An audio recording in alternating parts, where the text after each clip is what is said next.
And what I'm attempting now is a very fast solution to the face test. So I'm going to put the side view over here. The cranium is about 15% wider than it is tall.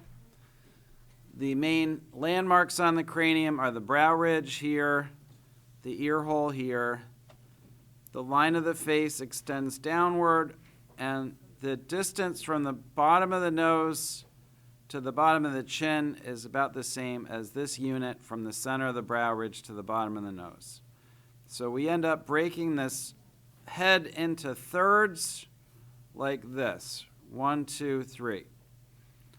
The jawline comes from in front of the ear hole, slopes forward and up from the chin.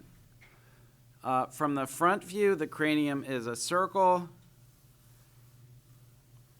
and the chin comes down just as far. We're going to simplify this into an egg like that.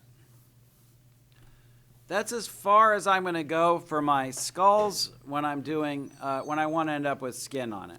Okay, so it's very useful to put these drawings right next to each other.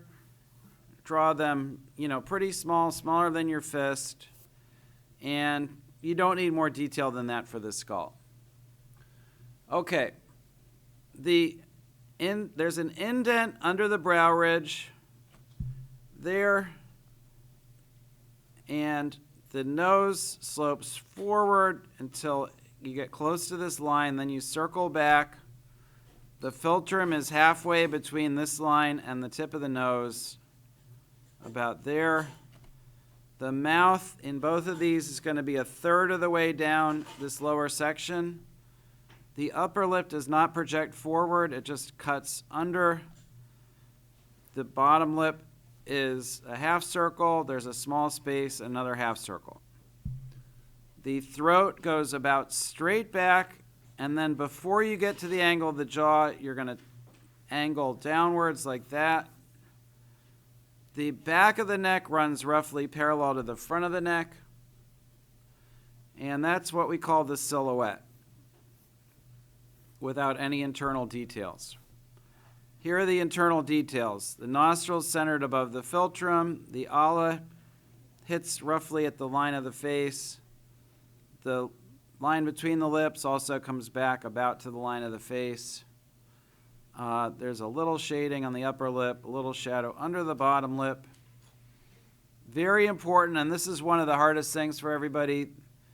There's that indentation. The eye level has to be below that indentation, roughly in the middle of the head. And then we're going to put the eye pretty far back. You can usually fit one extra eye between the front of the eye and the front of the nose. Eyebrow follows the bottom of the brow ridge. Earlobe goes under the ear hole. The ear slants back a little like that. Tragus, antitragus, helix, antihelix. And I'm going to add a little indentation at the corner of the mouth, maybe a little hint of a cheek, and a little shading under the jawline, and that is the profile. From the front, eye level is going to be the same. We're going to make a sort of a wide space in the middle as if there was a kind of large eye there. Then we're going to divide this portion in half and this portion in half.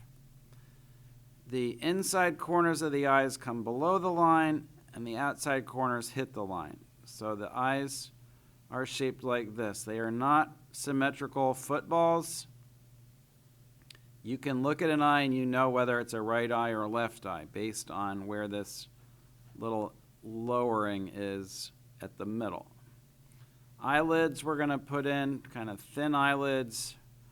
The iris is a perfect circle cropped by the upper lid, not the lower lid. And the pupil is centered on the iris. It's not centered on the visible part of the iris, it's centered on the iris, including the part you can't see. The nose has to fit it has to fill this space between the eyes, and it has to go down as far as the bottom of the nose in the other drawing. To draw it, you make a smile, teardrop, teardrop, parentheses, little indent for the ala, and a little shading at the inside corners of the eyes. Do not connect the tip of the nose to the eyebrows. Eyebrows, again, follow the bottom of the brow line and carry across for your mouth. Smile, down and up again like that. Shade the upper lip, shade under the bottom lip. And for the face shape, cheekbones are just below eye level like that. This space here, again, should be about one eye width. So I'm going to narrow that slightly. The chin is centered under the bottom lip. And then one of the main things people miss is the angle of the jaw from the front is the same height as the angle of the jaw from the side. So we're going to carry that across, go up pretty sharply till we hit that angle, and then we taper in and we disappear kind of under the cheekbone.